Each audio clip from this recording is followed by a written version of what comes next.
Today we're going to talk about the peoples of North America.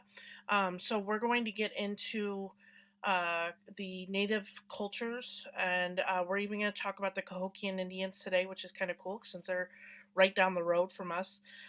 So we're going to get into that, and we'll talk about some other North American native cultures. So we'll get that going today. So pretty cool day. All right, so land of the Americas. So the Americas in general stretch about 9,000 miles all the way from the north to the south. Okay, so I'm talking North and South America. Now, what happened is ice covered lands, and then there's dense forests all the way down to river valleys that was ideal for hunting and farming, coastlines, tropical forests, and deserts. These are all part of the Americas. There's also two major mountain ranges. You have the Rockies, which is right here on this map, and then you have the Andes, okay, which is down there in South America. We'll talk about the Andes and some of the cultures that lived in that area in another set of notes, though. Um, so those are those. There's also two great river systems. You have the Mississippi and the Amazon. Okay, the Mississippi is obviously North America, Amazon down there in South America. Okay. All right. So this right here shows how the people came over. So the natives, the indigenous people to the Americas actually came over from Russia. Okay. So this was about 10 to 20,000 years ago. There was an ice bridge in the last ice age. There was an ice bridge here, as you can see, and the people migrated and they started going south. The farther south they went, the warmer the weather got. So there's going to be a lot more populations in Latin America than there are in North America. So the first Americans, so around 3000 BC, the Inuit moved into North America from Asia, like I just showed you there. But they settled into the cold, harsh, treeless tundra, and some of them became, all of them became skilled hunters and fishers. Okay, they were known for that, and they used harpoons and spears of antlers or narwhal tusks to hunt, and homes were made of stones and turf. Igloos were around, but they were only really temporary shelters. They were not. They were not like permanent homes like we think of when we think of igloos. So they were just temporary shelters for travelers. Okay, but this right here is more of what the Inuit lived in, more permanently. Okay. Around 1000 BC, farming villages appeared in the eastern woodlands in the North American land, stretching in the east from the Great Lakes to the Gulf of Mexico, so down south. The best known of these people are the Hopewell people who lived in the Ohio River Valley. They're also known as mound builders. Okay, so they built mounds. So we'll talk about the Cahokians who also built mounds along with these people. But these were elaborate earth mounds. Some were even built in the shape of animals. So there's one that's like a big snake. You can still go see it. There's a big snake. And they were often used as tombs or for ceremonies. But about around 700, full time farming created a prosperous culture from Ohio all the way down to the Gulf of Mexico. And so they grew corn, squash, and beans. These are known as the Three Sisters, and they're known that because basically all of Middle America or Middle North America, um, really those were like the three crops that were like the most sustainable. Okay, so they were the ones that the people ate the most. So this right here shows where all the Hopewell sites are. You can see, okay, so the Cahokians live right in here. Okay, that's about where Collinsville is. So they're right on the border here between the Crab Orchard culture and the Havana Hopewell. Okay, the Ohio Hopewell, or in this area, that's where the snake is over in here. And then you can see it went all the way down to the Gulf of Mexico. So all these people are considered Hopewells. Okay. All right, so cities began to appear, and one such city was the city of Cahokia.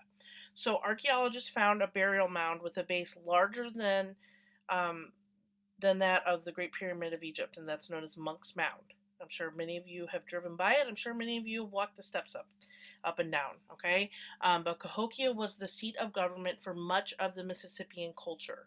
It was a major center, a very large population, but it collapsed in the 13th century for unknown reasons. Okay, and the people who lived there just kind of dispersed. So this right here is kind of showing what the Cahokian civilization kind of looked like there. Um, the you can see lots of rivers, irrigation. This I believe is supposed to be the Mississippi, and then you have other irrigation in that. And you have like the Horseshoe Lake, and that would be around here as well. So lots of water sources. You can see there's Monk's Mound, and then this would be like where the road currently goes is like right down here because there's the calendar right there that's standing. Okay, and there's mounds all over the place around here, but this is kind of what the city would have looked like. Moving on to the Iroquois, so they lived in northeast of Cahokia, okay, and they lived in what were known as long houses. Okay, so these long houses were made of wooden poles that were covered in bark, and so this would be an example right here of a long house. Each of these was about 150 to 200 feet long, and about a dozen families lived in each of these. The men were the hunters and the warriors, while the women, they actually owned the longhouses and they gathered wild plants, planted the seeds, and cared for the children and harvested the crops. But wars and blood feuds were common among the Iroquois. So there was a legend in the 1500s that they were almost torn apart by warfare, and then Daganoweda, who was their leader, preached peace. And he worked with Hiawatha to create the Great Peace. Okay, and they created what is going to be known as the Iroquois League.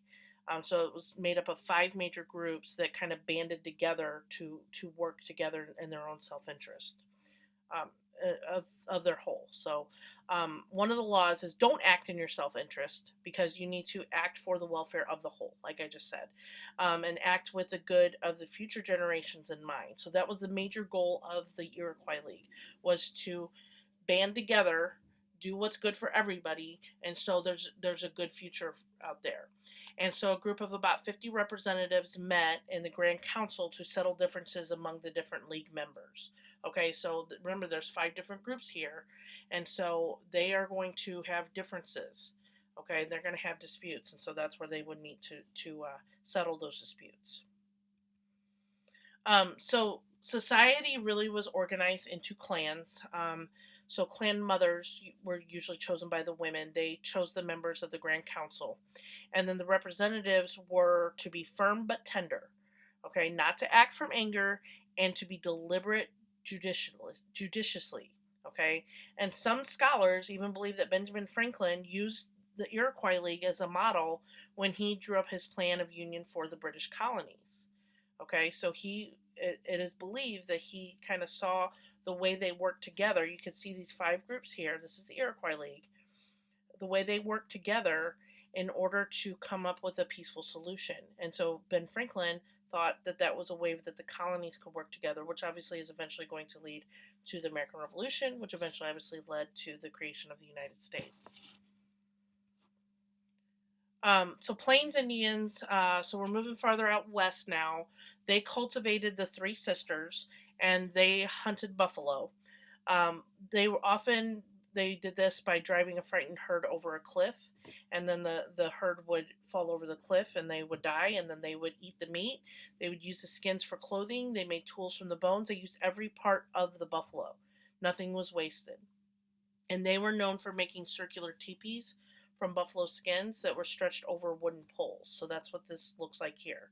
So if you ever go to the museum under the arch, they have some of those there that you can see.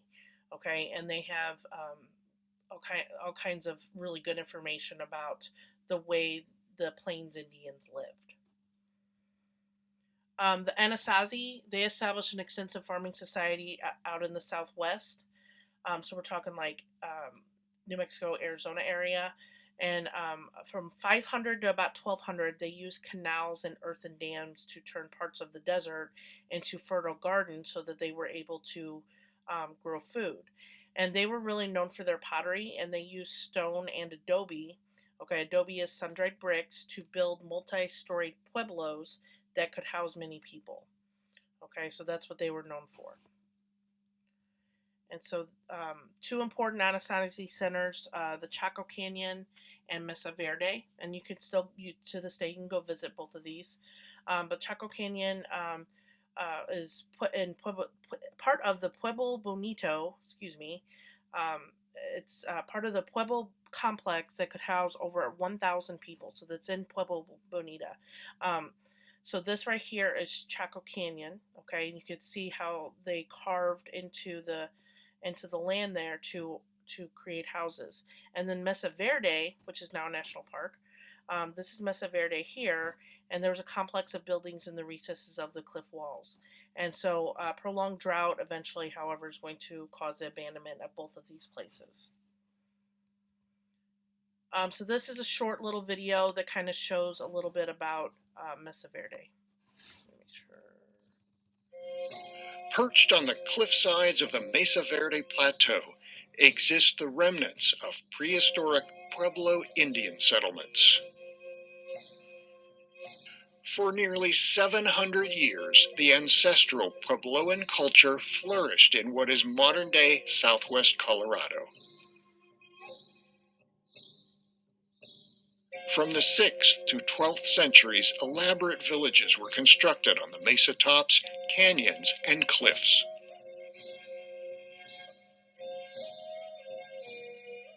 Of the 4,400 archaeological sites that have been identified in the area, one of the more famous is Cliff Palace on Chapin Mesa. Some 24 Native American tribes consider the site to be their ancestral home. Constructed of sandstone and mud mortar, the multi-story Cliff Palace has 150 rooms. Mesa Verde National Park was the first archaeological site in the world to be protected by law in 1906, even before the establishment of the National Park System.